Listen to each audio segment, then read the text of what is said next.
Morning. आपका फिर से स्वागत है एक मुसाफिर पे। और अब सुबह के 6 बज चुके हैं और मैं हूँ गंगारिया में। और अब हम जाने वाले गोविंद घाट के लिए वापस। अगर आपने मेरा गोविंद घाट से गंगारिया वाला ट्रैक नहीं देखा है तो आप देखिए गोविंद घाट से आगे देखने कहाँ जाते हैं। फर्स्ट ऑफ ऑल मेरा प्लान है बद्रीनाथ जाने के लिए और उसके बाद जाना है मुझे माना विलेज।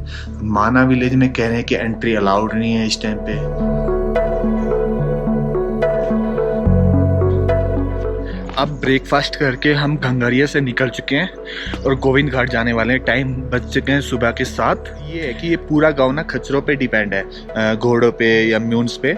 और पुराने टाइम में क्या होता था कि नीचे के जो गांव है जहाँ से हमने ट्रैकिंग स्टार्ट की थी, पनाल और ब्यूदर के, वो लोग यहाँ पे अपने गर्मियों में भेड़े बकरियाँ चराने आते थे। तो उन्होंने यहाँ पे अपने छोटे छोटे, जब ये 30 साल पहले करीब यहाँ पे जत्था आना स्टार्ट हुआ मेनली, तो उसके बाद इन्होंने यहाँ पे होटल वगैरह खोलना शुरू कर दिया। तो और ये लोग नवंबर अक्टूबर के एंड तक यहाँ से चले जाते हैं वापस अपने गांव में और अप्रैल में वापस यहाँ पे आ जाते हैं जत्थे के आने से पहले, क्योंकि इनको थोड़ा बहुत रिपेयर करना होता है जो भी टूट फूट हुई है। सुबह सुबह का व्यू बड़ा शानदार है। ये हेलीपैड है तो आप देखोगे जगह जगह पे छोटे छोटे वाटरफॉल। वाह क्या व्यू है यार। इधर से सन की लेयर आ रही है और ये पूरा पहाड़ चमक रहे हैं, उधर बादल देखो।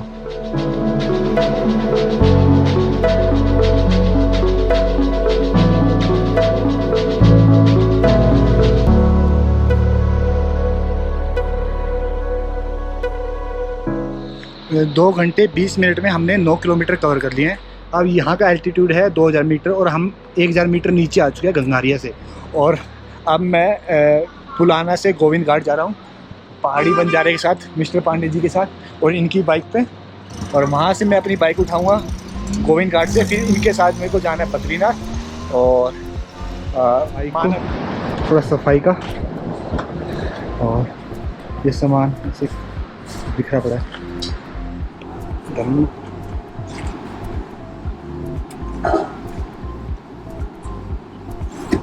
अब टाइम हो गया है गोविंद घाट को बाय बाय करने का और बद्रीनाथ चलने का। हवा कम है कि भैया, देखना हवा कम है, पिछले टाइम में हवा कम है क्या?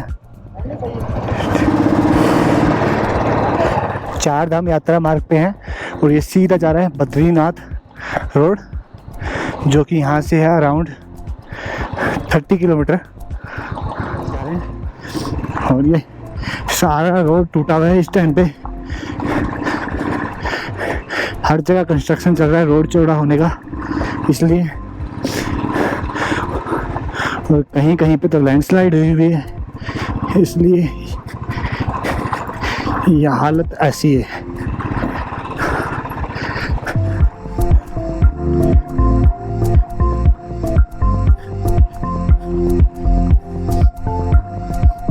पहुंच चुके हैं पांडुकेश्वर सॉरी।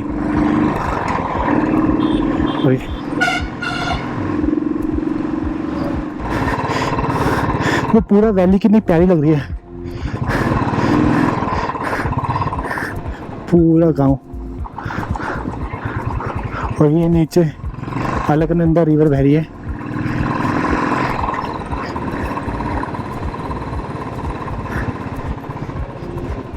ये पुराने घर, कभी इन घरों में भी रहने का मज़ा आ जाए। अगर होम स्टे वगैरह नहीं होते इनमें, अगर होम स्टे हो तो मज़ा आ जाए। मैं एक बार रुका था ऐसे होम स्टे में चितकुल में, स्पेशल हमने ढूंढा था कि हमें ऐसा पुराने टाइप का खंडर चाहिए, खंडर नहीं कहते घर ही है।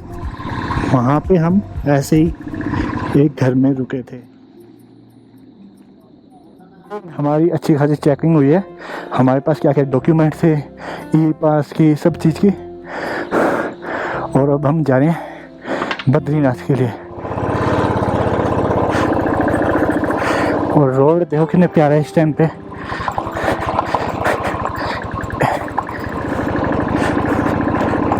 और मेरे पीछे इतना सामान टिका है बाइक पे और उस दूसरे यात्री का भी, और इसी कारण ना बाइक दमक दमक दमक उछल उछल के चल रही है। लगता है नेटवर्क आ गया भाई। 3 दिन के बाद नेटवर्क के सिग्नल मिले। ये है पूरी सीधा अलकनंदा रिवर में जा रहा है।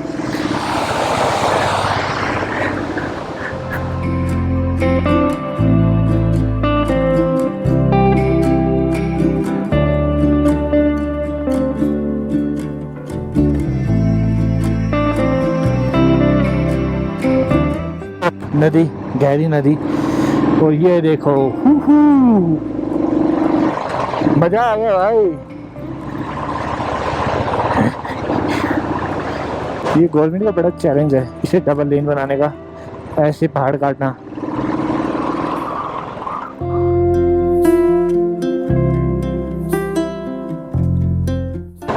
ये अलकनंदा रिवर पे एक छोटा सा डैम आ गया है जेटी कंपनी का,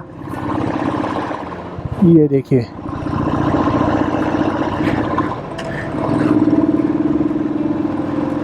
ये सारी लैंडस्लाइड जोन है, आप देख रहे हो जगह जगह लैंडस्लाइड हुआ है, इसलिए यहाँ पे रोड बनाना बड़ा मुश्किल है।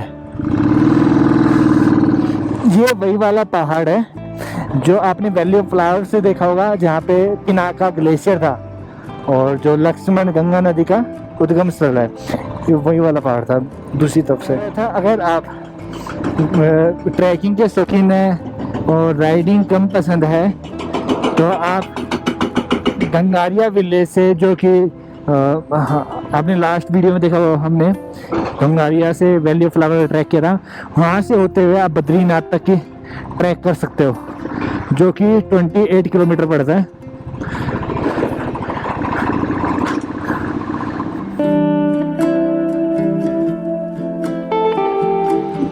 अगर आपने महाभारत देखी है तो उसमें आपको एक किस्सा याद होगा, जब भीम के सामने हनुमान जी अपनी पूंछ लटका देते हैं तो वो पूंछ हटा नहीं पाता है, तो ये वही जगह है। क्या रोड है भाई, मजा आ गया।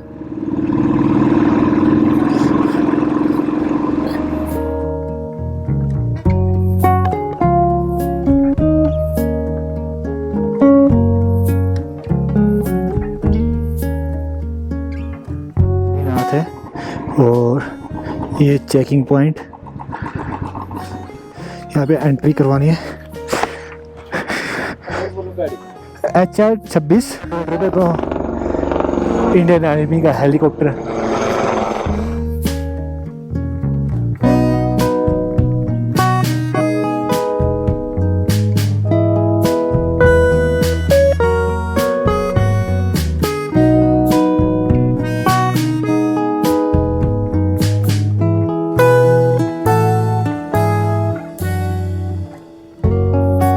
क्या व्यू है यार, बादलों की परछाई देखेगा पहाड़ों पे, और हम बद्रीनाथ पार्किंग में है।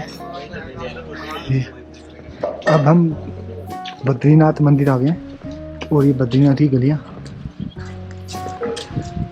और यहाँ पे इस टाइम पे बहुत कम तीर्थ यात्री आए हुए हैं, क्योंकि आप समझ सकते हो कोरोना काल में क्या हालत है। और ये देखिए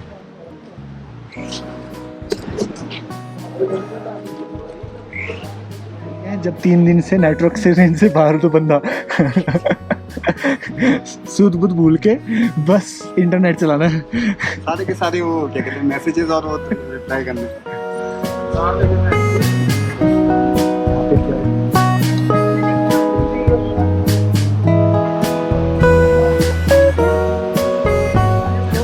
अब हम 4 धाम में से एक बद्रीनाथ आ चुके हैं। तो जो उत्तराखंड में जो 4 धाम है, केदारनाथ, बद्रीनाथ, गंगोत्री, यमुनोत्री, तो बद्रीनाथ में हम आ चुके हैं। और आप ये देख सकते हैं अलकनंदा रिवर, इधर हमारा बद्रीनाथ मंदिर है। तो ये जो है आपका 4 धाम में पड़ता है, और जो छोटा 4 धाम है उसका भी एक मंदिर है। और विष्णु जी के जो 108 मंदिर हैं उनमें से जिन्हें दिव्य देशम कहा जाता है, उनमें सबसे ऊंचाई पे स्थित जो मंदिर है वो बद्रीनाथ है। तो फिलहाल हम लोग तपकुंड की ओर को जाएंगे और फिर जो बद्रीनाथ का मंदिर है उस पर जाके दर्शन करेंगे। और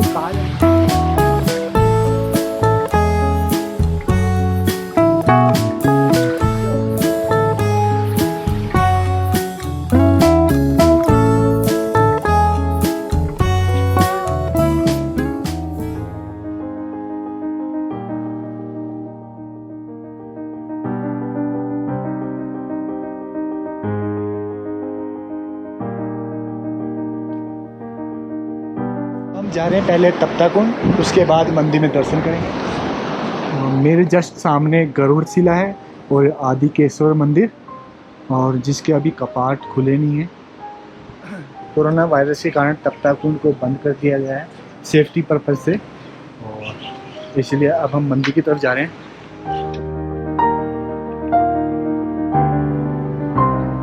कोरोना वायरस के कारण एक तो फ़ायदे का सौदा हो गया हमारे लिए कि सारी जगह खुली है, नहीं तो यहाँ पे शायद इतनी ज़्यादा भीड़ होती है। हमने बद्रीनाथ मंदिर में दर्शन कर लिए और अंदर फोटोग्राफी अलाउड नहीं है, तो इसके कारण हम आपको अंदर का दिखा नहीं सकते। अब हम वापस जा रहे हैं नीचे की तरफ, और इसके बाद हम जाएंगे माना विलेज। अब मैं हूँ बिल्कुल बद्रीनाथ मंदिर के सामने, और इसके बारे में पूछता हूँ पहाड़ी बंजारे से। बद्रीनाथ के बारे में एक और कथा मशहूर है, जिसमें बताया गया कि किस तरह जो विष्णु भगवान है उनको याला धाम मिला था। कहा जाता है कि पहले यहाँ पे भी जो थे वो शिव जी का ही धाम था। तो एक बार जब विष्णु भगवान को ये जगह बहुत पसंद आई, तो उन्होंने जिस समय माता पार्वती और शिव जी जंगल में विहार करने के लिए गए थे, तो एक बच्चे का रूप धारण कर लिया और रोने लग गए। तो माता पार्वती ने एक बच्चे को जब इस तरह रोते हुए देखा, तो उसे अपने साथ लेके उस जगह पे आ गए जहाँ पे वो रहते थे, उस समय निवास करते थे। कुछ देर बाद जब बालक सो गया, तो माता पार्वती और शिव जी पुनः वापस विहार के लिए वापस चले गए।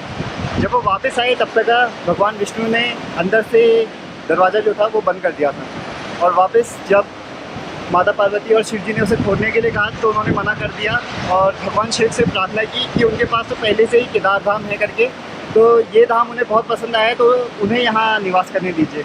तो इस तरह शिव जी जो थे बद्री धाम को नारायण या विष्णु जी को देके केदारनाथ की ओर तो चले गए, और इस तरह बद्रीनाथ पे भगवान विष्णु का निवास हुआ।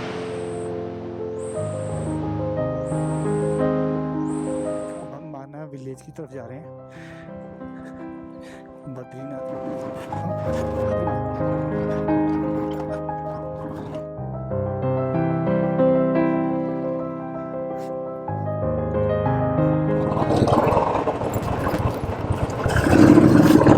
अब हम माना विलेज पहुंच चुके हैं। आप मेरे पीछे देखिए, वो माना विलेज का साइन बोर्ड है, बट उससे आगे जाना अलाउड नहीं है। अब गांव में तो एंट्री हो नहीं रही है, तो सोचा क्यों ना लास्ट विलेज के मोमोज ही खा लें। तो अब हम जा रहे हैं जोशीमठ, और उसके बाद जाएंगे अब हम नीति विलेज। वहाँ पे नीति वैली है, जहाँ पे लक्ष्मण गंगा नदी का उद्गम स्थल है, और बहुत खूबसूरत है वो, बहुत खूबसूरत गांव है वो, और अनएक्सप्लोर्ड है।